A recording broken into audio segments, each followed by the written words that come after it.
Ready for tonight's webinar. Tonight we will be looking at attracting and growing the market with accessible tourism and events. So welcome. I'm Lisa and I will be taking you through tonight's webinar. So first up is acknowledgement of country. 30-foot drop acknowledges the traditional owners of country throughout Australia and recognises their continuing connection to land, waters and the community. We pay our respects to them and their cultures both past and present.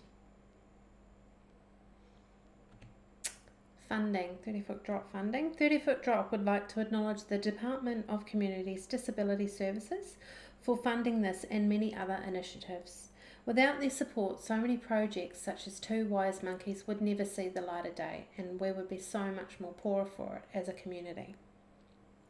This workshop is part of a Realities and Advantages of an Access and Inclusion grant awarded to 30-foot drop as part of the Information, Linkages and Capacity Building grant in 2018 and 2019. Housekeeping. Unfortunately, we do not have all the resources to monitor all of our live streams. So if you have any questions on this webinar or anything you'd like to ask me tonight, head over to the link below this video, which is www.30footdrop.com.au/live, and you will be able to go into the chat box and ask me any questions that you may have regarding this webinar or past webinars, future webinars, anything you like. We'll be covering a lot of information tonight in a short period of time, so I recommend that you guys take actions to minimise any disturbances. Just because there's quite a lot of information in a short amount of time, and if you want to get the most out of it, we recommend that. Okay, as well, please, if you do, make sure that you tag 30-foot drop in any social media posts or any shares that you share our information in. We would love to be part of that, and the more information we can get out there, the better. We'll also be recording the webinars, so tonight this one will be recorded, and if you miss anything, you can head over to the website or to the Facebook page or YouTube page, and you can re-watch this webinar if you do miss any information. We'll be referencing a lot of information tonight, so if you wanted to go back and look further into the information and resources I've gone through, you can head over to the website that I read out just before, or follow the link below this video, and you can look up any resources in our resource library. So hit sources and then resources, and everything I've spoken about and the past webinars and future webinars, they're all in there, and there's so much information. It's just really great. So, and as well, if there's anyone that you know that might benefit from these webinars, please feel free to share them, tag them, and let them know about the future webinars that we have coming up. The next one will be part 1, and that starts Tuesday next week. At the end of the webinar, if you guys could, it would be really great if you could fill out the survey. It's a very, very short survey, 5 questions. If you could just fill that out before you leave, that'd be great, because any feedback we can get is good feedback. Okay, let me introduce myself. I'm Lisa. I am Hear No Evil. So just by looking at me, you probably wouldn't be able to tell what I may suffer from. Through me, you will realise, that you will hear no evil about impairment. My story is definitely a more hidden one. At age 8, I was diagnosed with mild dyslexia. Teachers used to hit me on the head, yell at me, read out my low marks in front of all my classmates, completely embarrassing me, making me feel unworthy and just crappy, really. And as a girl, this was really hard because it wasn't as common 30 years ago for a girl to have dyslexia, so it just felt a lot harder, and it probably took a bit longer to be diagnosed than it may have with boys. There's so much information out there, there's so many tests out there nowadays that if you feel that you know anyone that might be struggling with school, then you can get them tested, and it's so much better knowing, because there are tricks that you can help these people. Normally people with dyslexia are more visual people, hence why when I was 13 and I did an art class and I was drawing and the teacher just said, "Oh my goodness, look what you've done. You've copied that still life perfectly, and that's how it's meant to be done." And she held it up in front of the class, and that's when I realized, wow, I'm actually good at something. So, you know, we all find our talents, and sometimes it might not be till later in life, but that's okay. It is within you, and you know, life's not about being a great mathematician or a great speller. You can have a creative mind, and that's fine too. So with my creative mind, I have multiple diplomas in the arts field. I've worked all over the world running exhibitions in England, the east coast of Australia. I've travelled everywhere with it, and I've just loved it. I've had such a good time. And I also have a counselling degree, and at the moment my creative juices are going in towards my photography business, which I have on the side of doing the Two Wise Monkeys. So if you want to check out my work, it's Lisa Hall Creative. Okay, and the other monkey is Ben. He is not with us tonight, but he will be here next week to help run the webinars. He is See No Evil, and his story is a different one, totally different one to mine, but it is just as interesting, and yeah, you'll love him. He's the director of 30 Foot Drop and the Two Wise Monkeys, and he is just changing things phenomenally around the southwest of Australia and all around Australia, and hopefully we're reaching people around the world as well with disabilities. Okay, so who is the third monkey? Did you guess right? Yes, it's you. The aim of today's workshop is to turn you into the wise monkey. You'll begin on a journey of realizing that impairment or not, we are all human and deserve to be acknowledged and treated with all the same respect as anyone else. Such an important message. There's no need to treat people with disability or impairment any different to anyone else. It's just crazy how some people are treated. It's just not on. Okay, next is outline and method. So how are we going to get you started on the path of the wise monkey? Well, there is a lot to learn about people with impairment and their potential impact on your business. Today's session is all about how businesses can meet the specific needs of this market in order to tap into their business and create change and inclusive ideas. We'll finish off our focus on tourism and events by having a look into the future.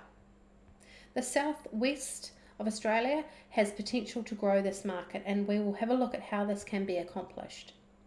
To finish the session, we will do an open forum chat session, but that open forum chat session, of course, is open the whole way through. So you can ask any questions, or if you prefer to leave them at the end, you can wait till the end. So how are we going to cover this? What will our teaching method be? The answer is fun, experience, and open, honest discussion.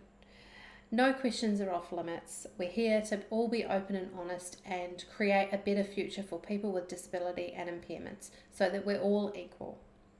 You'll notice that there is very little written content on the slides, and that's because we're all here to focus and interact with each other. And also it helps people with impairments that may be watching.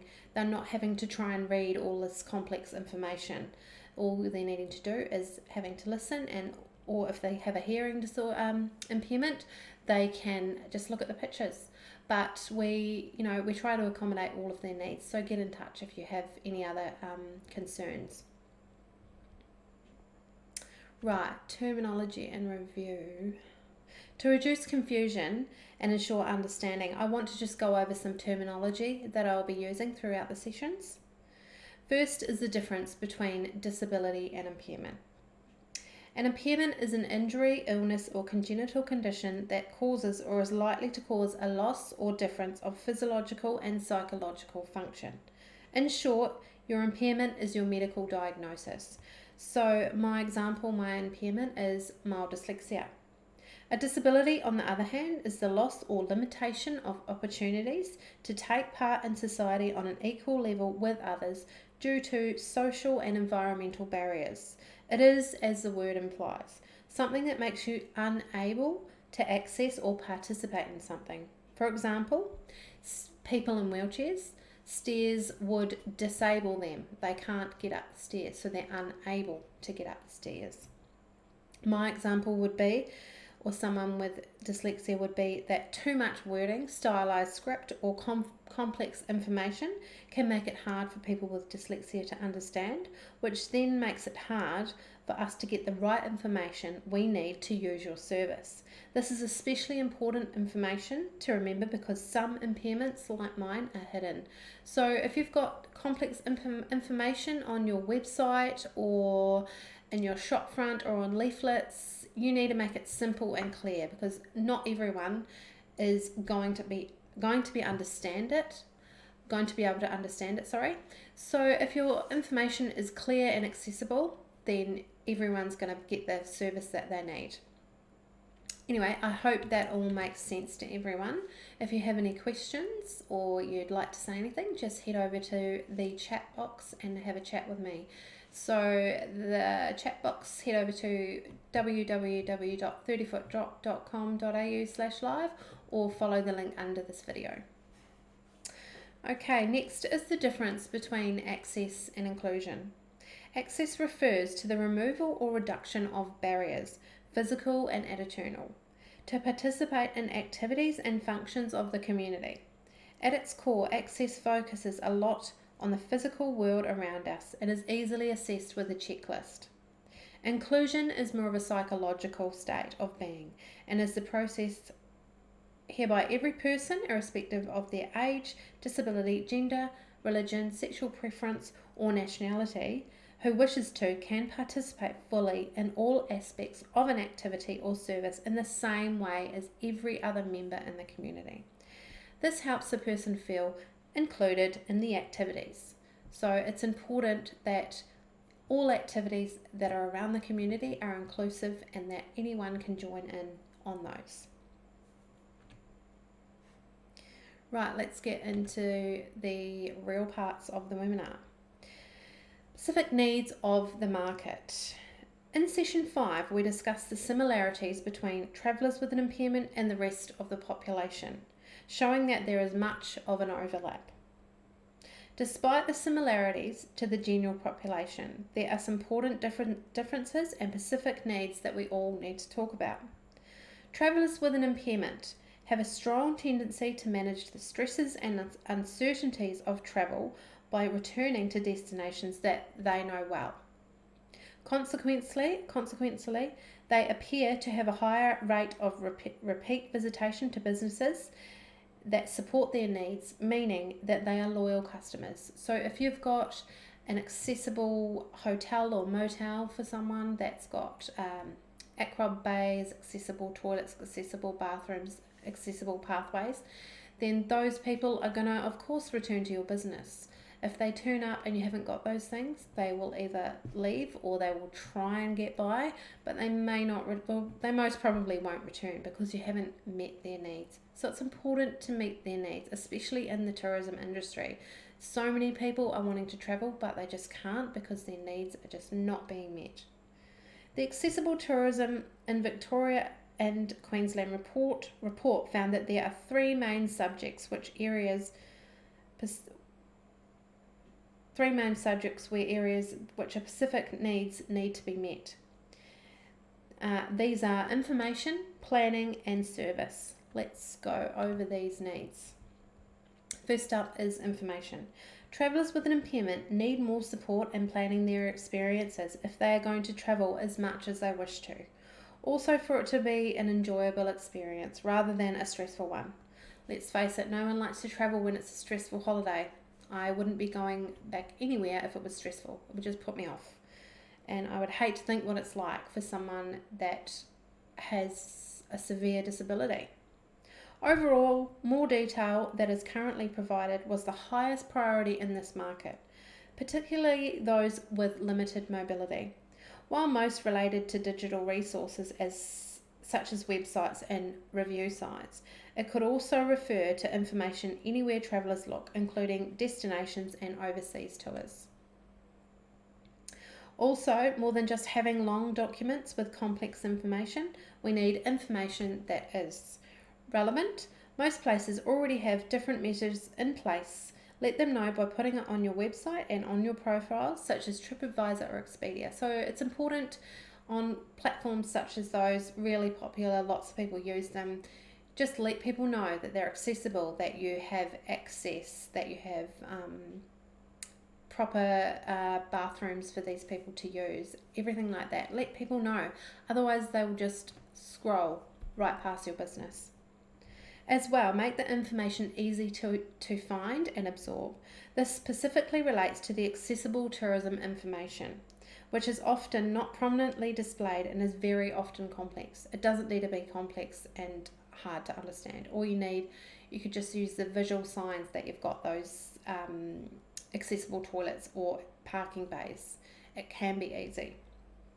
As discussed in the previous session, this is a decisive market segment, and people with impairment are more likely to stop a transaction or discourage others from using your business because their needs were not met. Something to think about. So I think I may have said it before that if your business doesn't meet the needs for these people, then people with disability and impairment are twice as likely to dissuade people from using your business. So it's important that you do meet those needs, because you've upset that one person, they're going to go and tell 2 or 3 people. Okay, information needs to be well structured rather than a 50-page document with all the information on it. That's just confusing and can become very overwhelming for people with anxiety or other disorders or depressions and things like that. We just need it simple. Look at breaking it down into smaller and logical parts, and this makes it easy for everyone to understand, not just people with impairment or disability. Everyone will understand it. It will be clear to everyone. Break it down, one part on how to let the business or service know what you need, and then the other on where people can access your ramps, toilets and aquad bays. Information needs to be relatable. When choosing accommodation, attractions and experiences, including a range of images that cover impairments would help a potential traveller feel that they are choosing an option that they feel they are comfortable going to. So if you've got examples of people with disabilities or impairments using your premises, having that on your website, it shows those people straight away, you are welcome here, you are included, and our service is going to work for you. As discussed earlier, when you can relate to the marketing, you subconsciously feel welcomed. Such an important message. Right, information continued. Let's have a look at some of the specific findings from this report that related to information. When asked what the number one priority to drive accessible tourism is, the most mentioned was information provision. If you make it easy to find and are highly accessible, then you will increase the chances of attracting more customers to your business. 41% wanted information contained on review sites like TripAdvisor or Expedia that was relevant to travellers with specific needs. There are many resources as to what these are, and you can look at these via our website. So there's so many things that can be added and to attract these people to your market. A subject that has been brought up many times was the idea of introducing a accreditation system where businesses can be star rated on how accessible their business is. So, you could have a 5-star rating. It means that your business is up there with being the most accessible around, down to 1 star, not very accessible. So people with disability and impairment can go straight to that website, find out who's going to be the most accessible and who's not, and choose that way. That would be an amazing thing that should be done worldwide.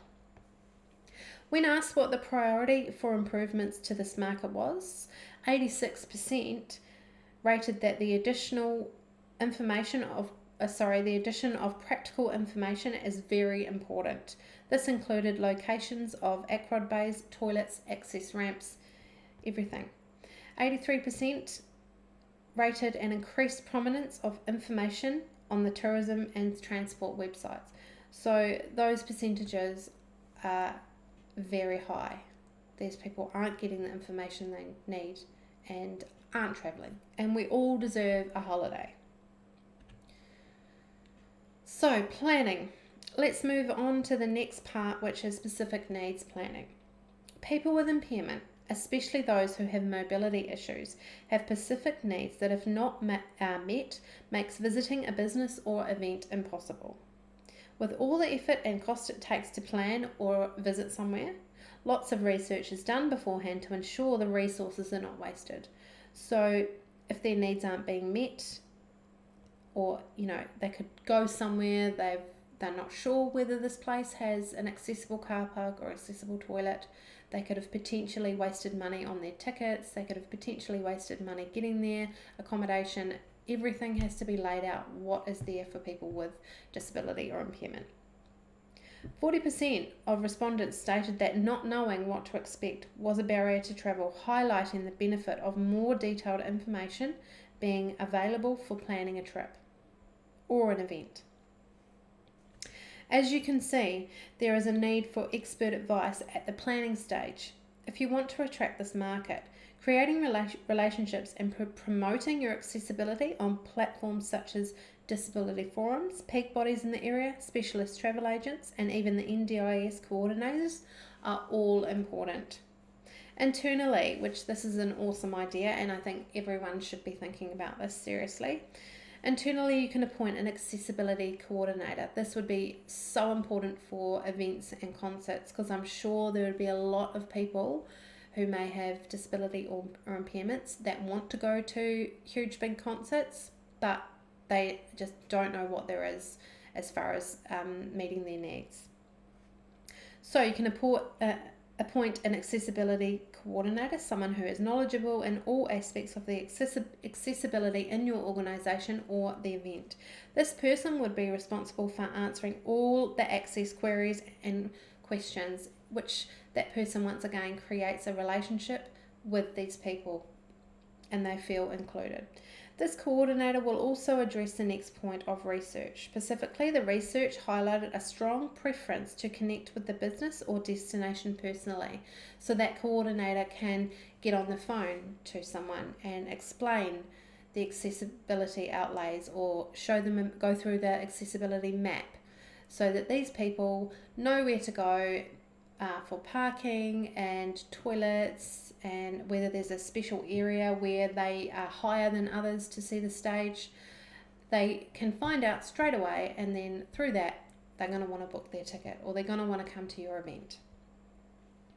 This would provide a potential customer with the information in a rapid and accurate manner, increasing the likelihood of converting it to a sale. That personal connection is so important, especially for someone that has an impairment or a disability.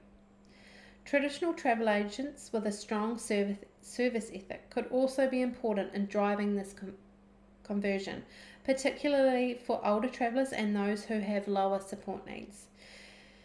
Many clients had lower expectations, so this advice could expand their interest and create demand for new products. Travellers with an impairment find it hard to be inspired when they don't know what is possible, and having an advocate for these possibilities would be a huge win for everybody. Okay, next up is service. There are still many challenges with regards to attitudes and understanding from tourism, hospitality, event staff, and those of the public towards travellers with an impairment. This is especially a challenge for younger travellers with an impairment, and for those who have hidden impairments and require support in less obvious ways. Top service by all staff is a key driver for recommendation across all travel categories in this study. So having that top service of accessibility and information is the biggest priority, because we all know that good service brings customers. Cost is very important as well for many travellers with an impairment, as many need to travel with a carer or extra equipment, which makes the cost higher. Assistance with these costs, including potentially the National Disability Insurance Scheme or via a special deal or service for those with a carer, would assist with removing the barriers to travel, and also it has a ripple effect in regards to ethical consumerism as discussed earlier in the sessions. So, you could think about offering people with extra equipment or carers a discount because it's cost them double to get there, and they are just wanting to do what everyone else is doing, but they just need that little bit extra help, and you could offer them that extra help by giving them a discount. It would be amazing. Growing the market in the region. Okay, next up, major stakeholders. So we have looked at all the important opportunities and the needs of this segment and what potential we can tap into. How we're going to grow this, what needs to be done, who needs to get involved. The opportunity to grow this market is a multifaceted project in which all key stakeholders have a role to play. Who are these stakeholders? Let's have a look.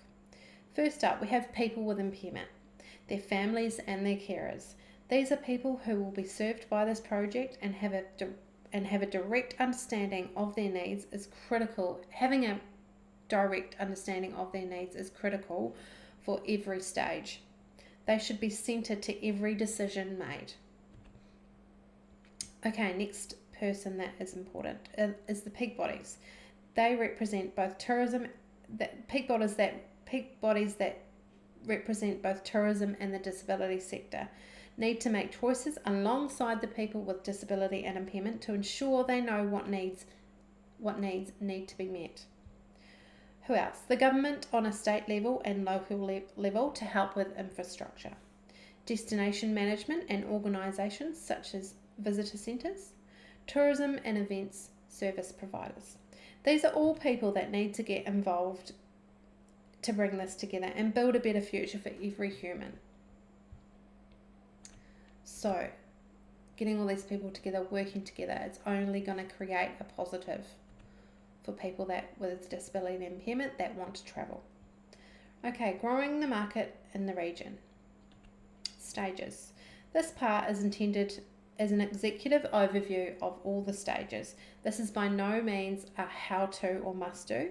We all realise that there is much more involved and that, it's going to take time.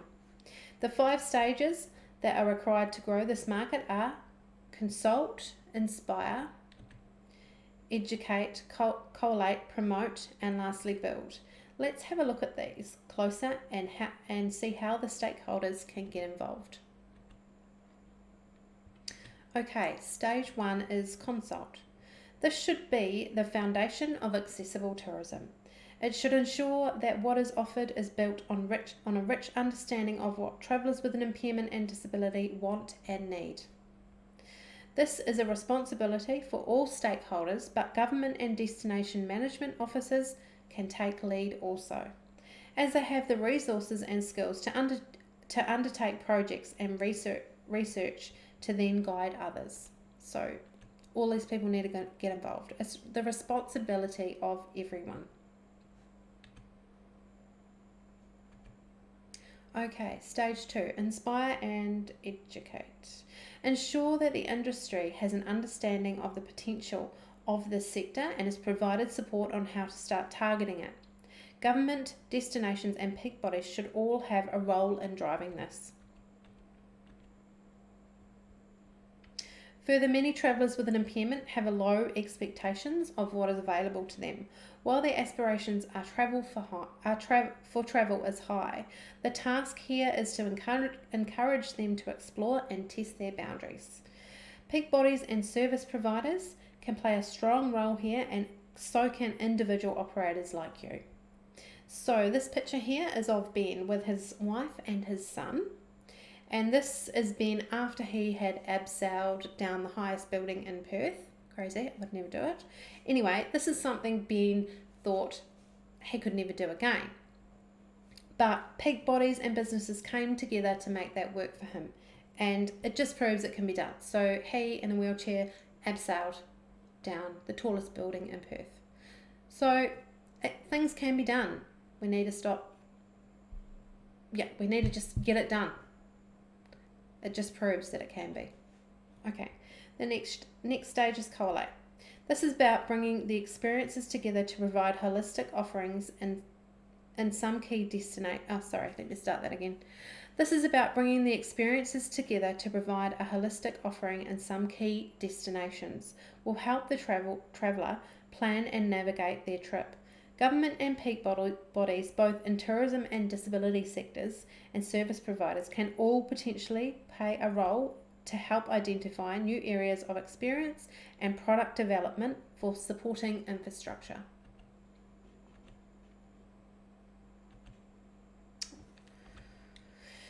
Governments can work with the sector in a number of ways, including improving accessibility standards in the industry and developing infrastructure that consists of the complete user experience. Promote.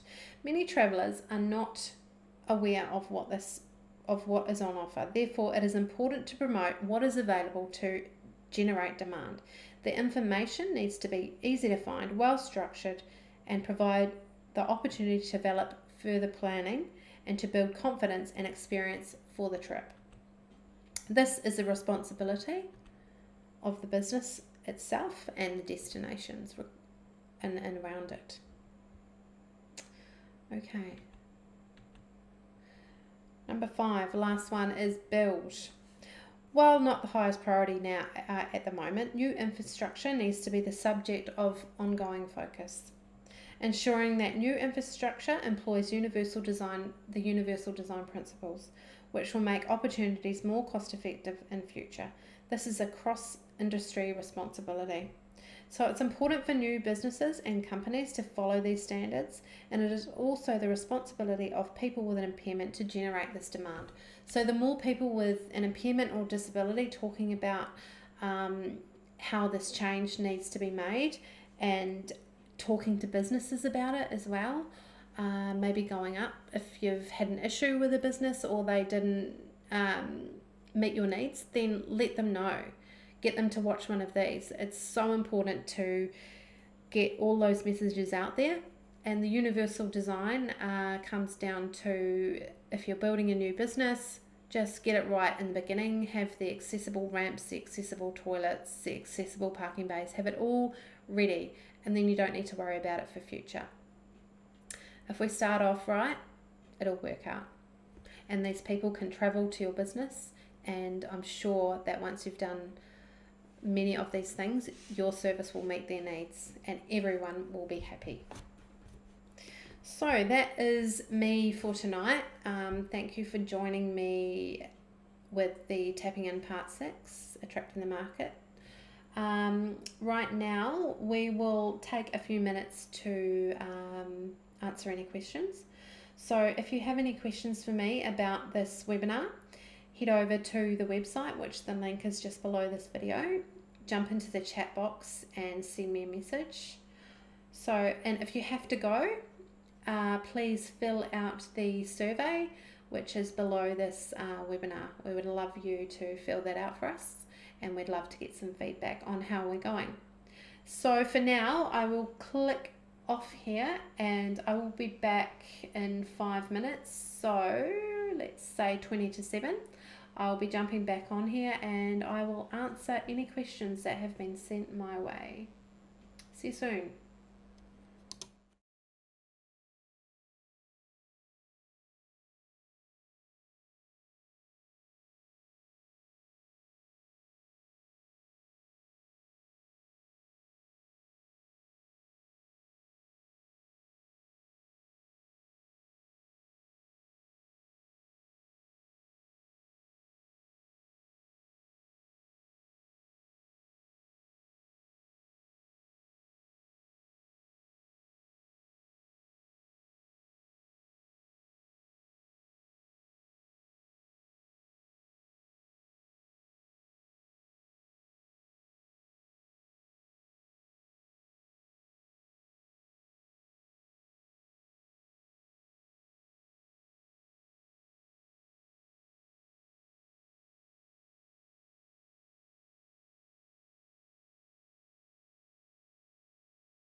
Okay, welcome back everyone. It doesn't look like we have any questions tonight, which is fine.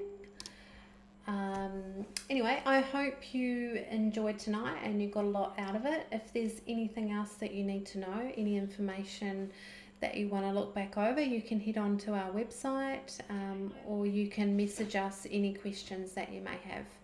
So we look forward to seeing you next week. We'll be doing starting them all again next week from part 1 through to part 6. So we will see you Tuesday for part 1. Thanks for joining us. Have a good night and look after yourselves. Bye.